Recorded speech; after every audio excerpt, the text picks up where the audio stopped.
The wind howled through the towering trees of the desolate woods, a chilling song of dread that seeped into every fiber of Arnell's clothing. He, the fearless mountaineer, was now a frayed nerve, each step constrained by an inexplicable terror. Thick clouds clung to the mountain peaks like the grasping hands of a colossal entity, while the mournful sound of the wind seemed to whisper warnings he couldn't comprehend.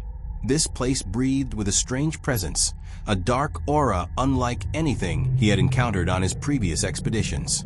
The encroaching darkness brought with it a relentless downpour, large drops of rain lashing his face like icy fingers. Violent gusts of wind shoved him from his chosen path, forcing him down to a lower elevation in search of meager shelter. But as he descended, the familiar landmarks of the forest gradually vanished, replaced by a labyrinth of unfamiliar trails. The trees loomed around him, their branches contorted like skeletal arms beckoning him into their shadowy embrace. Beneath their dense canopy, the dread became more palpable, a cold presence crawling across his skin like unseen insects. In his aimless wandering, Arnell stumbled upon a village that seemed to have fallen from the pages of a forgotten legend. It was absent from any map, a secret wound on the face of the mountain. He immediately noticed the peculiar, almost suffocating aroma of agarwood. The sweet and woody fragrance was overwhelmingly intense, nearly physically obstructing his throat, hindering his breath with each inhale. It was a scent that offered no comfort, instead stirring a disquieting unease within him. He knew the value of agarwood. The finest quality fetched thousands of dollars per kilogram, a treasure that could change a man's life. Yet in this village, it seemed ubiquitous, an unsettling abundance that sent shivers down his spine. In the heart of the village, in a small clearing surrounded by bizarre houses also constructed from agarwood, Arnell spotted an old woman. She stood before a doorway, as if awaiting his arrival. Her face was a roadmap of wrinkles telling tales of many years, but her eyes held a piercing depth, as if she could see into his very soul. "Come in, young man. You look like you need shelter," the old woman said in a voice like the rustling of dry leaves, as a slow smile spread across her lips. But that smile offered no solace. It felt like a veiled intention, a thin curtain concealing something inexplicable. Despite the profound unease gnawing at him, Arnell stepped inside the house. The interior was a sanctuary of agarwood. The floor was made of polished planks, the walls were paneled with it, and even the ceiling seemed crafted from delicate pieces. The incense emanating from some unseen source was overpowering, a heavy cloud that pressed against his chest and induced a slight dizziness. As he stood there, he noticed the other residents of the village. They sat or stood in the dim corners, unervingly silent, almost motionless, like statues carved from the wood itself. But their eyes were fixed on him, following his every movement with an unblinking gaze. Arnell couldn't shake the feeling that he was being observed, studied, as if he were a strange insect under a magnifying glass. As night descended, the hope of sleep eluded Arnell like a phantom.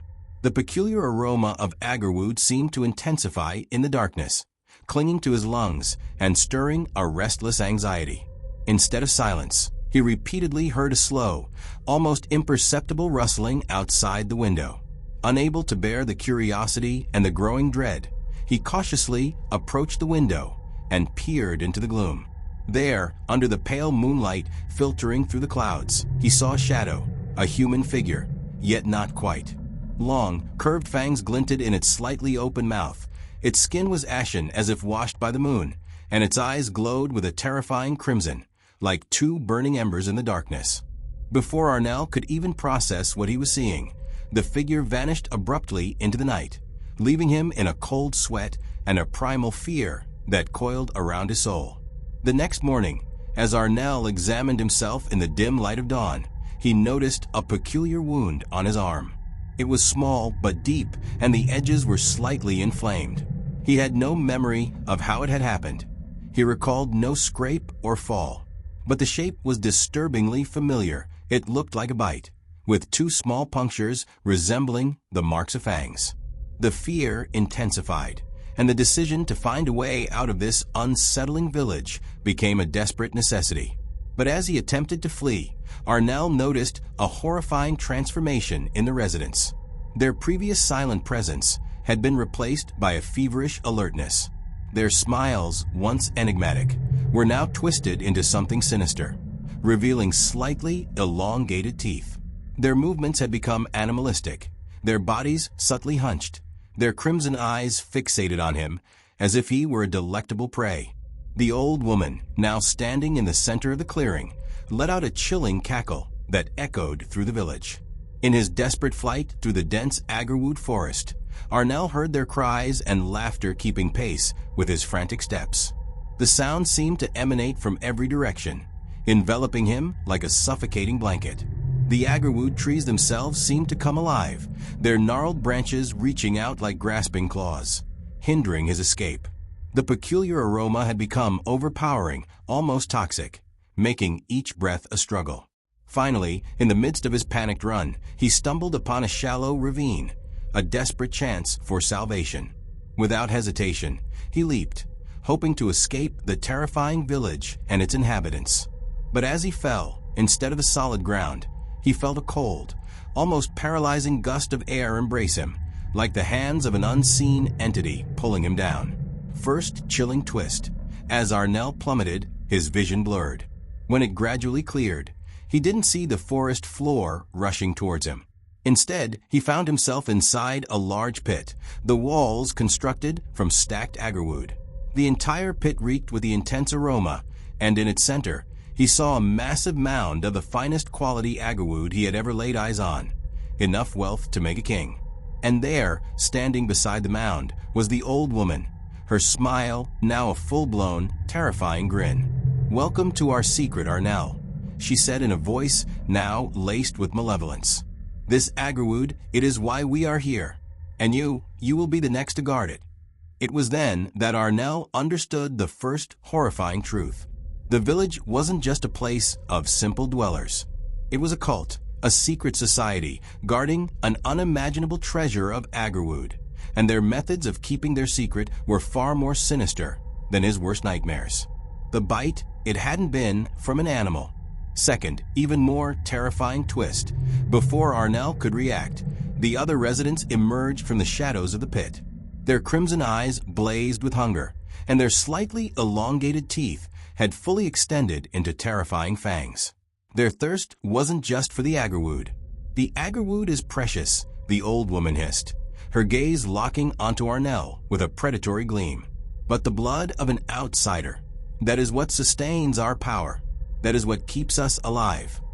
It was then that Arnell understood the second, even more terrifying truth. The villagers weren't just guardians of the agarwood. They were creatures that fed on blood, using the agarwood not only as a treasure, but as a lure for unsuspecting victims. His arrival hadn't been a chance encounter. It had been anticipated, a drawing in of a fresh source. In his fall into the pit, he hadn't found escape. He had found his grave. To this day, on dark and stormy nights, the villagers near the desolate mountain say that when the wind blows from the agarwood forest, not just a scream is heard, but a chorus of hungry growls and the sweet, suffocating scent of agarwood, a fragrance that now signifies not just wealth, but death. And sometimes, in the deepest hours, a faint knocking on the door can be heard in the isolated houses, an echo of Arnell's arrival in the village of the waiting. The cold air in the pit caressed Arnell's skin, not as a comfort, but as a preliminary touch of death.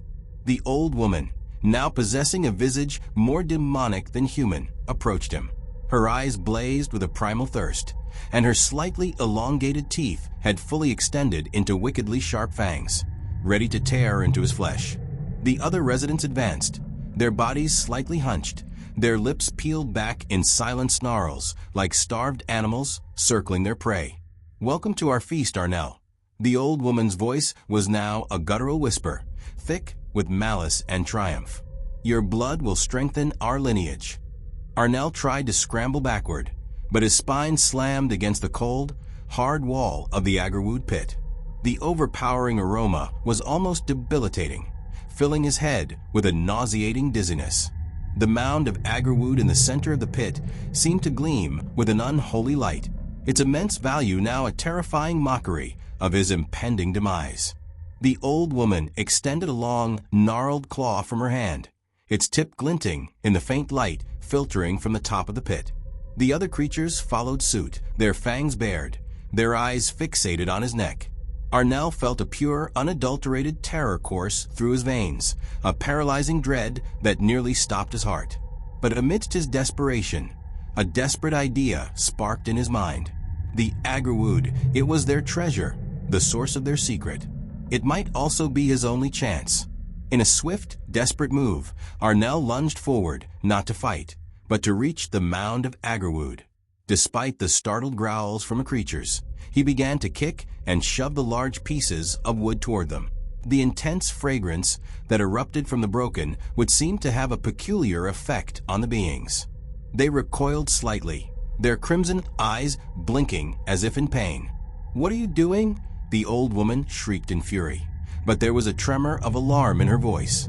"This is your treasure, isn't it?" Arnell yelled back, his voice trembling but laced with a newfound determination. "If it's your life, then it's also your weakness." Arnell continued to kick and send chunks of Agarwood flying, the fragments scattering across the pit floor. The potent aroma intensified, causing the creatures to cough and hiss. Their pale skin seemed to be flushing, and their fangs retracted slightly. Further chilling detail. As a particularly large piece of Agarwood cracked open, a thick, black liquid oozed out from its core, splattering onto the ground like viscous oil. The creatures that were struck by it shrieked in agony, their skin beginning to smoke and blister. The sweet aroma of Agarwood was abruptly replaced by a sickening stench of burning flesh. It was then that Arnell understood another horrifying truth. The Agarwood wasn't just a valuable commodity. It possessed a unique biological property that was harmful to the very creatures guarding it, a secret they had kept hidden for so long. Their obsession with it might be their ultimate curse. In the ensuing chaos, Arnell saw an opening. The old woman was preoccupied with recoiling from the black liquid, her face contorted in rage and fear. He scrambled towards the wall of the pit and began to climb the stacked Agarwood, using the cracks and edges as handholds. The creatures tried to stop him, but the overwhelming aroma and the burning liquid slowed their advance. As Arnell ascended, he continued to kick down pieces of Agarwood, exacerbating their suffering. Finally, he reached the top of the pit and hurled himself out, landing hard on the dark, rain-soaked forest floor. Looking back at the pit, he saw the old woman writhing in fury, her body partially scorched by the black ichor. The other creatures were rolling on the ground, their skin smoking and bubbling.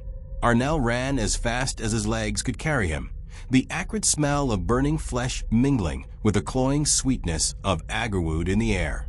He knew he wasn't safe yet. He knew those creatures wouldn't easily relinquish their treasure or their prey. As he fled, he could hear their enraged shrieks fading into the distance. But the terror remained etched in his heart, a cold reminder of the horrifying secret of the Agarwood village. And to this day, on dark and stormy nights, the villagers near the desolate mountain say that when the wind blows from the Agarwood forest, not just a scream is heard, but the faint whispers of a cult guarding their bloody fortune, and the chilling scent of Agarwood that carries the promise of wealth and the curse of death. The ravine hadn't been his grave, but it had become a gateway to a nightmare he would never forget, and his escape might just be the beginning of his true torment.